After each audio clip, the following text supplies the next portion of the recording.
There's a choice most people don't realize that they are making every day. One path feels easier, safer, and costs nothing upfront, but slowly it takes everything from you. And the other demands responsibility, discomfort, and the ownership, but it returns clarity, purpose, and long term impact. So tonight, we are talking about that choice.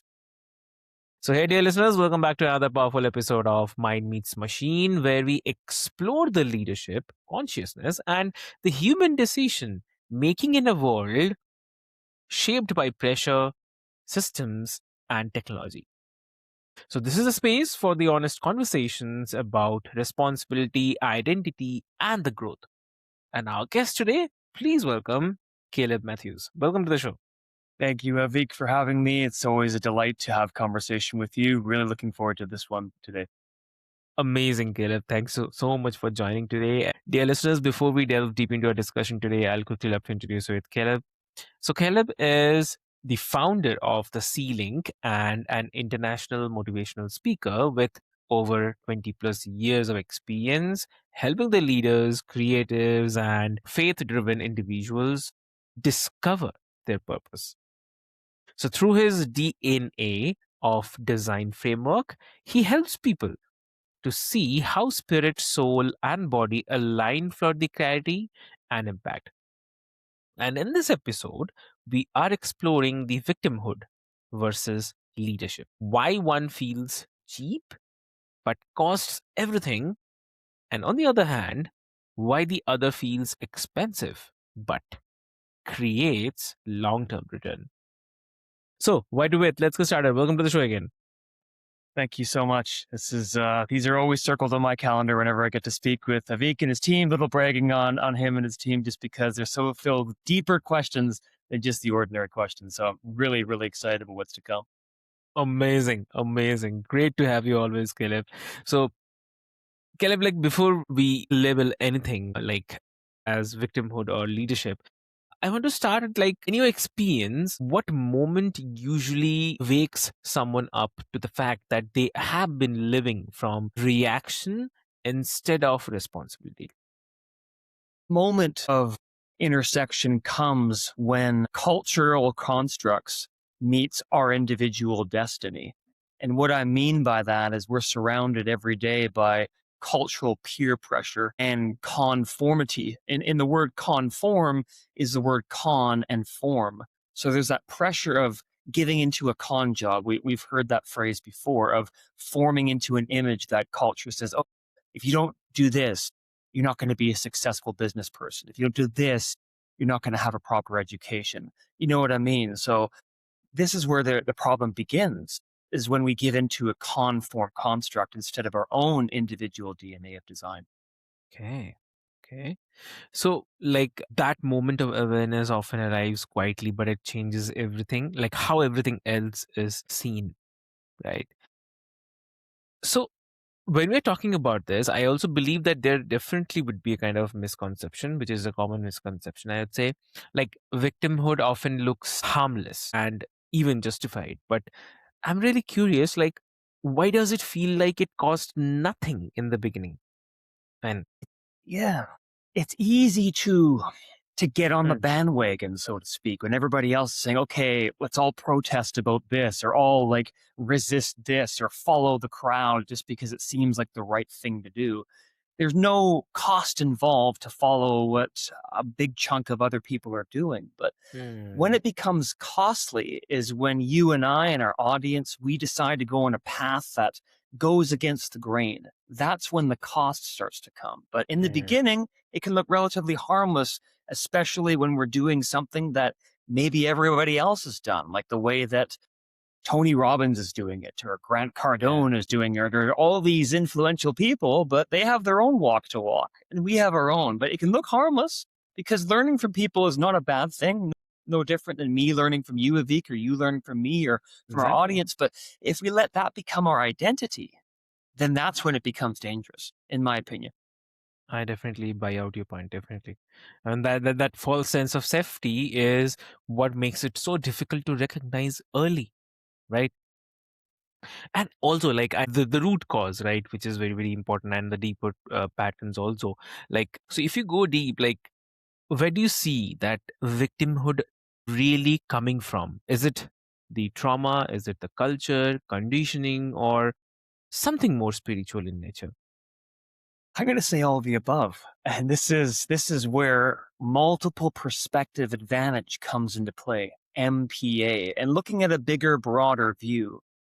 I think a Okay. lot of our audience will appreciate a good cricket game or a good football game or a good sporting event. I'm just going to just go on a risk there and say that. And at a good sporting event, there's many different perspectives. There's a perspective of the field, of the players. There's a perspective of the fans and the audience. There's a perspective of the TV cameras. There's a perspective of the owners who own the team. There's a perspective of the airplane that goes over the stadium. There's a perspective of the world where you see the world and the galaxies, the planets. So we can see Hmm. here that there's many different perspectives. And if we just get caught up in one perspective and not seeing the bigger picture, then we can get lost. We really can lose our way. But when we see through these different lenses of, okay, this victimhood could be coming from a spiritual misconception, a misalignment. It could be coming from a childhood trauma. It could be coming from a cultural conformity and all of the above, or maybe one of those things. And this is what's important to delve into, taking a step back, and we've talked about this before, Abik, I think on one of your previous podcasts, is taking a census of our senses. And that's why it's so important to be really leaning into our own individual DNA of design and not somebody else's design, because they have armor that's customized for them. You do for you, me for me. But when we follow our own design, then that's where the game changes. That's definitely true. I mean, it's really powerful, like how unexplained beliefs can quietly shape the entire identity, right? So, I mean, what stands out is often, I would say, the responsibility gets reframed as the operation rather than opportunity. So, if you can share, like, how does the victimhood show up practically, like in a leadership, in relationship, personal discipline? What are the signals, like someone has crossed that line? Signals begin with self talk. This is where I like to begin, is the way that I speak to myself. I'm going to use my own example here. The way I Okay. talk to myself in the mirror, the way I speak to my subconscious, what I speak about is going to determine where my heart is. And Jesus talked about this principle in the scriptures: where your treasure is, there your heart will be also. What does that mean? It means when the majority of my conversation, if the majority of my conversation is, oh, Mm, man, that Avik, he's getting all the breaks, but me over here, I'm not getting anything done. If I start yeah. saying that enough over my life that I'm cursing myself, and I'm actually not stepping into my inheritance, because the words that are coming out of my mouth are creating a negative pathway neurologically within those pathways, and it's going to manifest in my life. And how I speak to myself, what I declare will be established, whether positively or negatively. So, really, the first step for me personally, and I would encourage your audience, is self talk, is speak to your subconscious, train your subconscious, because Mm, 95% of what we say, our subconscious actually takes in. So it's going to drive our neurons and our neurological pathways one way or another. And that's where it begins. So this is where victimhood starts to surface, is if I start declaring it long enough that I'm not going to get a break, oh, Avik's going to get the breaks, or that person over there is going to get breaks, but I'm not going to get the breaks, even though I'm working for it. I'm never mm. actually going to have success. I'm sabotaging my success by what comes out of. Agree, agree. So you say that leadership costs everything, and so on that only, like if we talk, like what does it, like, I mean, the leadership actually demand from a person internally?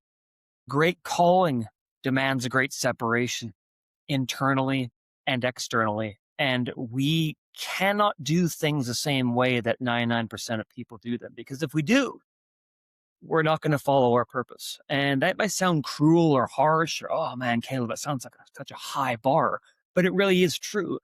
We look across history. History speaks, right? Like Mother Right. Teresa and Winston Churchill and George Washington and Muhammad Ali. I'm just talking about different sports athletes and also individual history makers and leaders, and past, present, and future. Anybody that changes history always had a great separation. And that's just the reality of it. So internally, we have to be willing to go into that great separation. Maybe it means that we can't do something that 99% of other people is okay for them to do. But for me and you, it's not okay. So we Right. have to take that inventory of what is required for us to step away and have a great separation for that great column. Exactly. That cost often includes ego, comfort, and the familiar excuses. Am I right? I mean, if you can Yeah. clarify. The cult of comfort is Yeah. really where it hones into, right? Just to use a practical example, if I could, we all have the same 24/7, the same Correct. 365 days a year, the same time pie chart that we all can give accountability for to ourselves and to God and to our peers and to those who are training us in leadership. Right. But for ego and for comfort to get in the way, it could look like, okay, instead of me building up my own brand, doing Right. the hard work and putting in the work for the newsletter and putting in the work for what I want to build up to provide value for my clients, I could just be spending it on going on trips to, Paris and Right. Dubai and all these places that are nice. And I'm not saying those things are evil or wrong to have a good time, but if I'm just going to play the whole time and I'm not actually Yeah. going to get into proper protocol and alignment, because this is one of the things that one of my late mentors talked about. He said there's tickle time and then there is protocol time. And if we get into too much tickle time, too much cult of comfort, and we're not in protocol time, we're never going to fulfill our purpose. I really love that word, the two word you mentioned. It's I mean, cult, the cult of that part, right? I really love the way that you mentioned it. It's really, really true. And the cult of comfort. So, wow, that is something I really loved it. Yeah, exactly. Sure, exactly. And in terms of, if I say the long term ROI, on the other side of that cost, what would you say? Like the long term ROI for the leadership that brings victimhood that can, and that never can, like if you can say. Yeah. Long term ROI for leadership versus victimhood. Exactly. The return on investment for victimhood Hmm. is really digging your grave deeper. It's Yeah. getting deeper into that toxic culture, because when you've created a toxic culture, it's really hard to break that culture. It's hard to break out. It's hard to say, I'm going to shift from this toxic mindset. But when we have that ROI of Hmm. leadership, Yeah. here's what it looks like for that. And that is an example from one of the great Psalms in the Bible. David says, though I walk through the valley of the shadow of death, I'll fear no evil, for thou art with me. Well, in order to get to the mountaintop, you have to walk through the valley.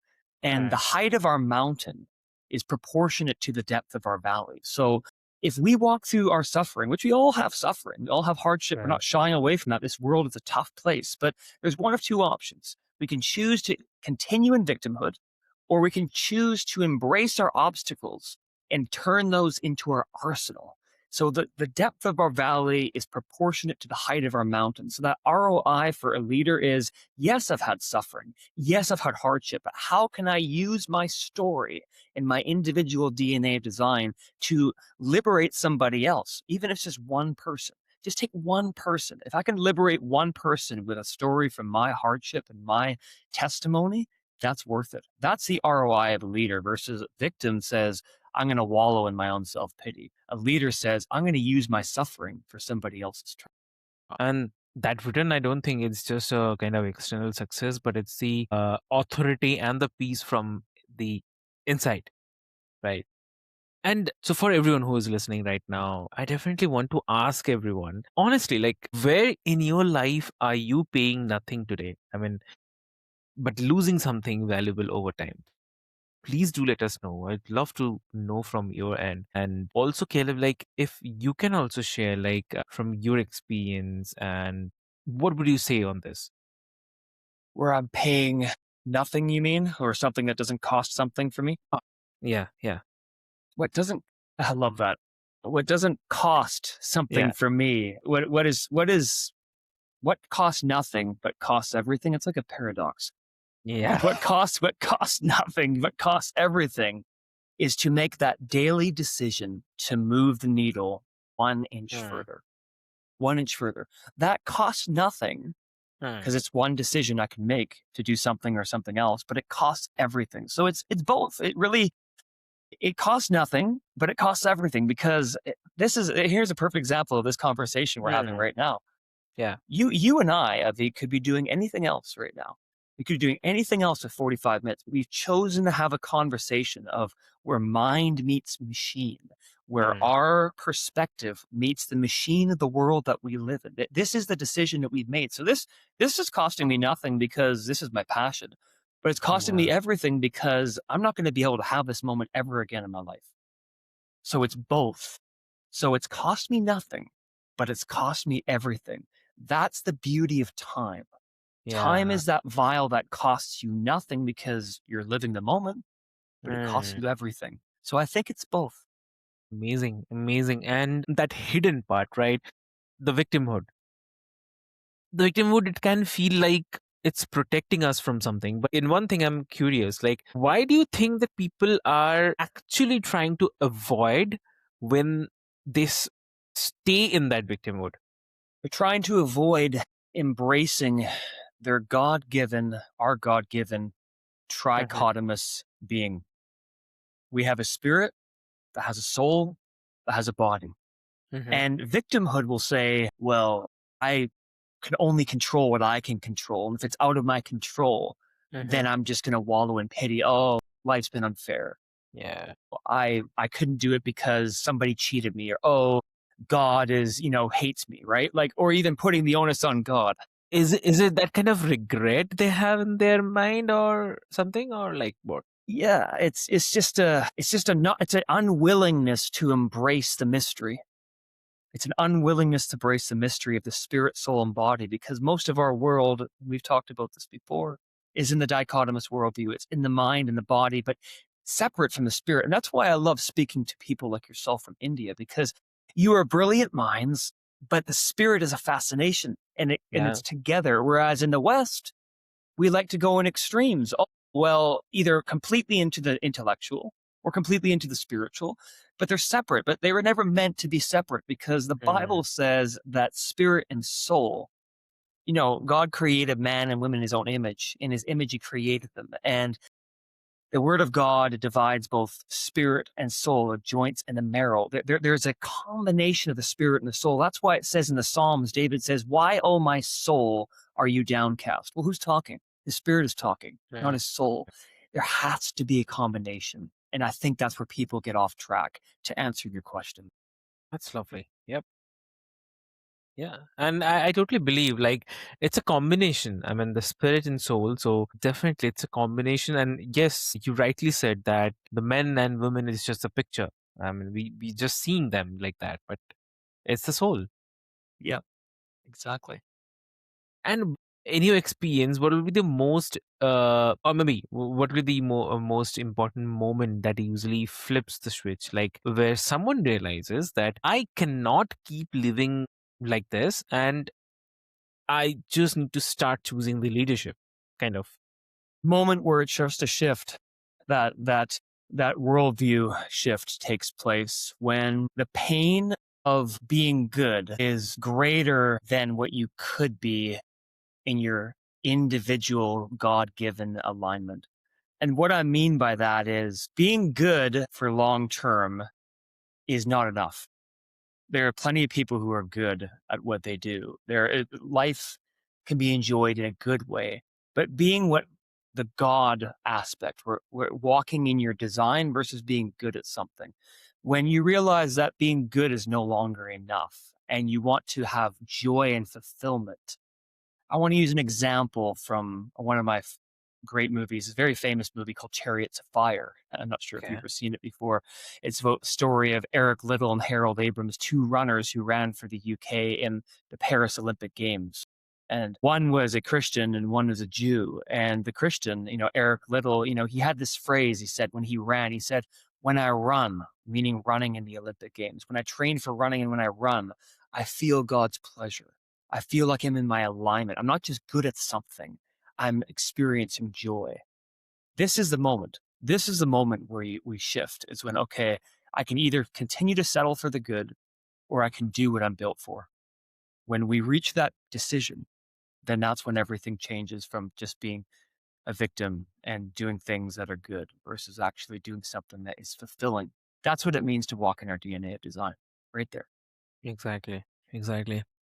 And you know that language tells always the truth. So when you are listening someone say or someone talk, that what phrases or the patterns tell you that they are in the victimhood mode, and even if they don't realize it.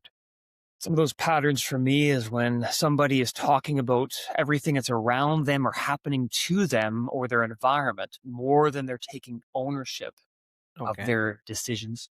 Those little hints, even if someone's not aware of it. I like to say this: I can tell if somebody is walking in their DNA of design versus abdicating to mediation. And this is something that is really a big message for me as well, is when somebody's abdicating to mediation. How does that look? Well, if I have a if I have a 10-minute conversation with one of somebody that we both know, Avik, maybe you recommend somebody to sit down with me and have a discussion.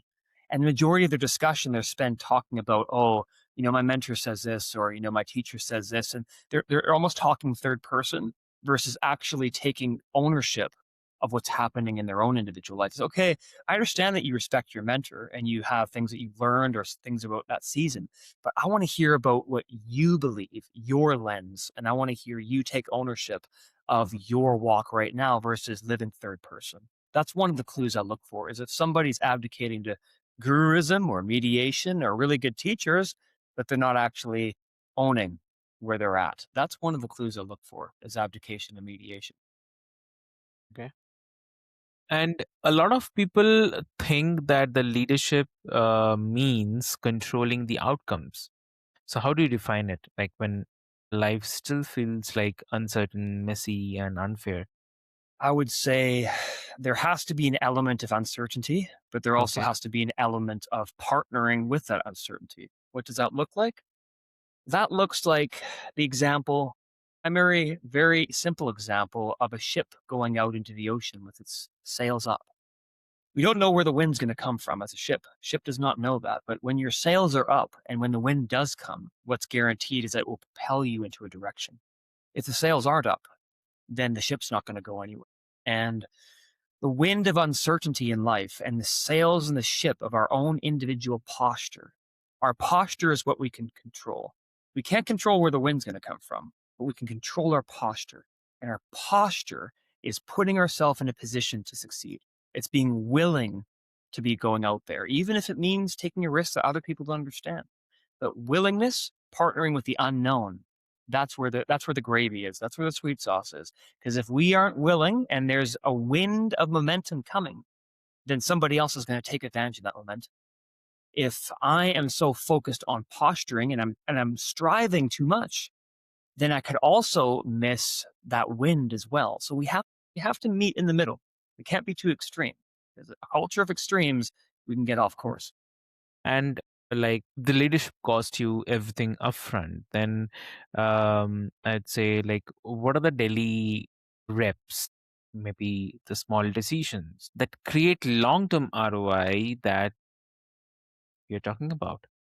Long-term ROI would be facing myself or you facing yourself, a bigger audience. Just imagine, just sit back and imagine Hmm. as you're listening to this podcast right now. Close your eyes. Here's an activation, and close your eyes and ask yourself at the end of 2026 or at the end of 2036, 10 years from now, or 20 years from now, 30 years from now, close your eyes and face that version of you and ask yourself, did I do everything? Did I do everything within my spirit, soul, and body, my trichotomous construct? Did I do everything within my own DNA of design to be a good steward of the gifts that are in my life? And if you can answer yes to that question, then you have done good in your ROI. You've been a good steward of your talents. I've been a good steward of my talents. If you close your eyes and you look at that version of yourself and like, no, what I'm doing right now is not going to propel that version of myself to success in 1 year, 10 years, 20, 30 years, then it's time to reassess where you are at within your own DNA of design. And this is the good news is that if you're listening to this podcast right now, if you're hearing our voice, there's time. Time is the currency. Use your time wisely. Exactly. Exactly true. So, listeners, before we move, I'd love to summarize in short. Like, victimhood, it protects comfort in the short term, but leadership builds freedom, meaning, and the impact in the long term. So, Caleb, for the listeners who want to explore your work, your framework, or connect with the ceiling, where can they find you? First of all, Avik, thank you for this conversation. It's been a wonderful gift. These are always treasure boxes I love to experience with you. And for everybody listening, if this idea, leadership versus victimhood and more, the bigger picture of DNA design and uncovering your unique spiritual blueprint resonated with you, I want to give you a practical next step. So I've created a free tool called the DNA of Design quiz. It's a free quiz, takes about 5 minutes, and it will reveal your primary design archetype. So whether you're a visionary, prophet, healer, builder, or strategist, you can finally understanding why you're wired the way you are and start living in alignment with that. So here's where you go. calebmatthews.net/quiz, calebmatthews.net/quiz. When you take it, you'll get my free private newsletter, Seek the Link, where I share deeper insights on dreams, history, and purpose leadership that I don't share anywhere else. And Avik, thank you for having me on the show, Mind Meets Machine. I'd love to offer you as just a gift and a thanks to you, a free personal one-on-one design discovery session that you can take advantage of at any time. So let's get connected after this call and set up. But for everybody, calebmatthews.net/quiz. There's lots of value in there. Go discover your design. Includes my free newsletter. Seek the link. But this has been wonderful as always. Avik, such a rich conversation. Thank you. Thank you so much. It really, really means a lot, Caleb. And dear listeners, thank you so much for joining on Mind Means Machine. And as I always mention, I'll put all the details and the links into the show notes for your easy reference. And today's conversation is a reminder that leadership is not a title or a position, it's a daily decision. So if this episode challenged you, don't rush past it. The cost of leadership is real. So is the return. Right? So, with this hope, until next time, stay aware and choose deliberately. Thank you so much.